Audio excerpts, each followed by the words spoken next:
Yo.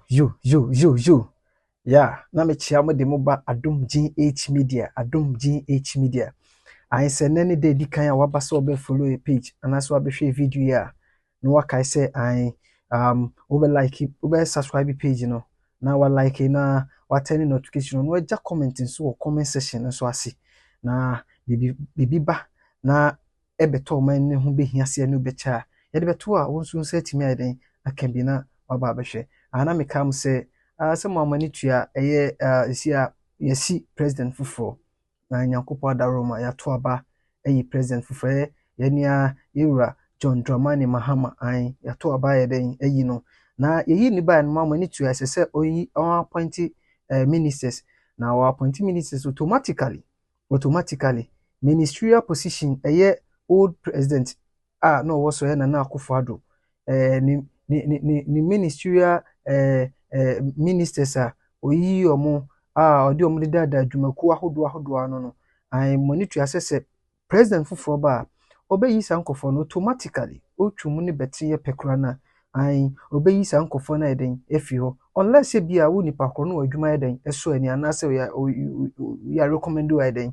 ama no ansana wo watimi anya kwanya anase watimi maintain wo anase wo akoso eden a retain wo sita ye adwuma nenum na monitor say emu vetting ahodo a ekoso parliament house ho omo aye veti omo na nam sunsusu ye vetu wie na se odi se fata be ma congratulations e se wanya kwan akwakoye adwuma opposition ko a oman no anase president na power na okwakoye adwuma ho enum na eye nansi anase no ya enema bia na etwagu social media no so etwagu social media SIC MD no managing director MD se mo amani cho MD na nkrata bia ba abonten na se flyers bia na nam abonten ni post bia na nam abonten se hu akatua na ye de tua no ma o make statement bi se before no be sore free akonya no so na so be hand power ama the next person oba no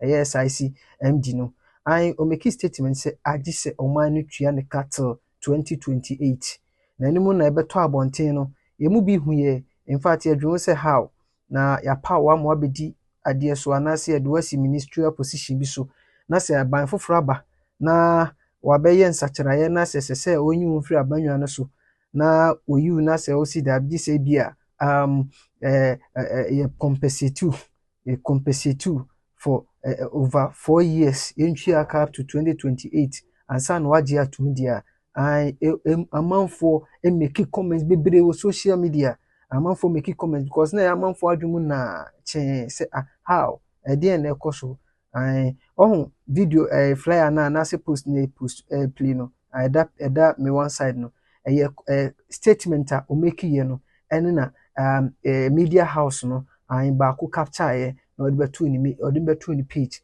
hu ye mpo ani mu bi kasa fa ho anasa amanfo mpoma comment ahodon so wo ho no na Professor Enoch Professor Enoch TV3 ene ne di nkomo mo no so de ne submission misa na meka no ono so de nanu di yi enso a in fact ohunu se sabi entwa yi de aba betu ntintan fidie no so na beto so sa na maka tem se nya beto so a ho behia se anim behia dika ka tem se niema ho hia ene anim behia wo page wi so na statement o make here no manu sipe meja video na eden atoso na wankasa so atie so afiro no akasa nanum o make statement ahodo say how come say as an MD SIC MD mo etua ka such a huge amount of money ama allowances bebre achiche ama o say owa akwanya say enema bebre o ma ye hwe mo free wo ka akra ne fu ani ahodo enema ahodo bebre ama wo san make fence fence worker house help utua na 3000 na professor make statement say how even pose ordinary excuse my word me borrow no kasa no word make here na msumidi kasa wa ha Professor Enoch statement to make here na msumidi ema o hasi say house help ordinary house help receive Ejisa aketua 3,000 Ghana cedis every hold more. No bisa say okay, and na nurses nso yebetu omo kase. Na nurses mpo fiu a teachers nso yebetu omo kase. Wan kasa wani tua say oman ya yetim no. Teachers aketua akra me nya sure say sebi edu 3,000. Empo nurses nso aketua akra me nso anya sure mpo say omo nso aketua nso du sa 3,000. Na say ordinary house help. Etime such an amount a just wiem kakra. Na man ne kasa ahodo bebe say ebeye yi a say nyankopon aye adom a president John Dramani Mahama nyina president ya so en na waba betna banwa no so obuso ototo ne niam no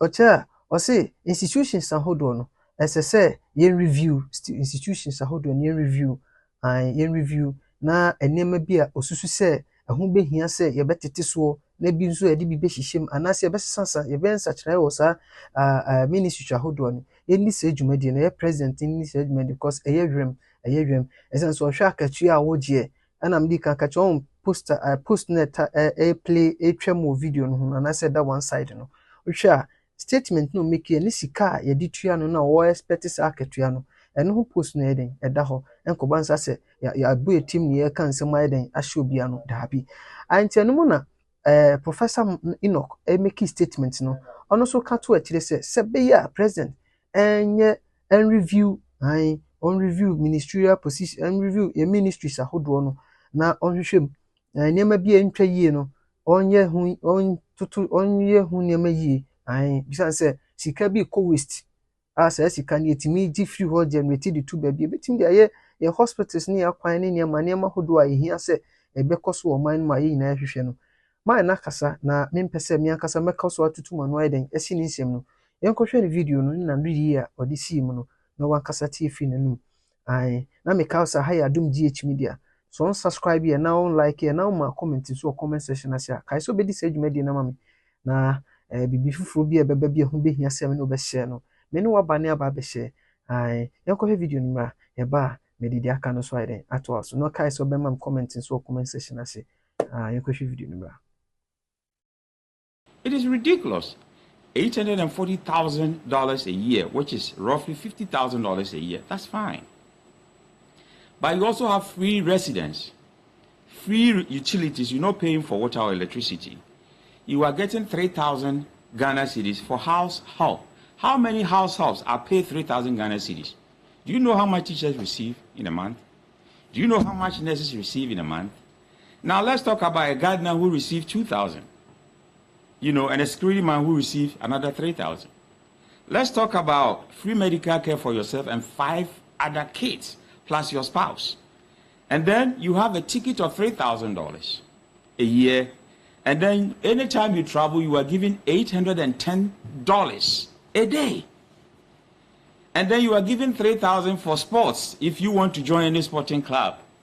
Come on.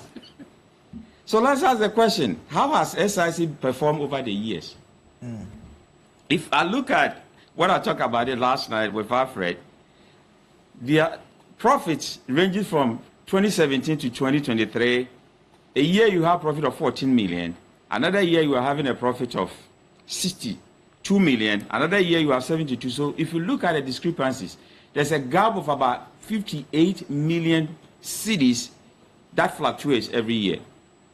Now, let's put that aside. Any competent person, any auditor, goes to an organization or any leader, and the first thing you look at is the current ratio of that organization, which is their current assets compared to their current liabilities.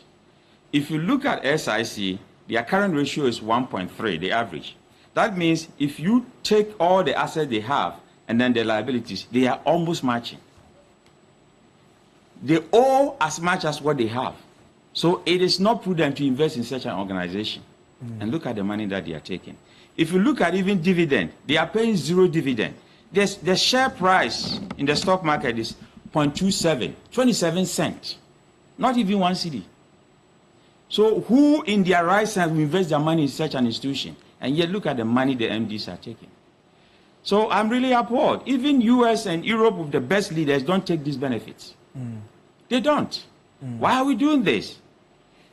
I think the president should review this. I was glad yesterday when you talked about code of conduct for all public servants. That's great.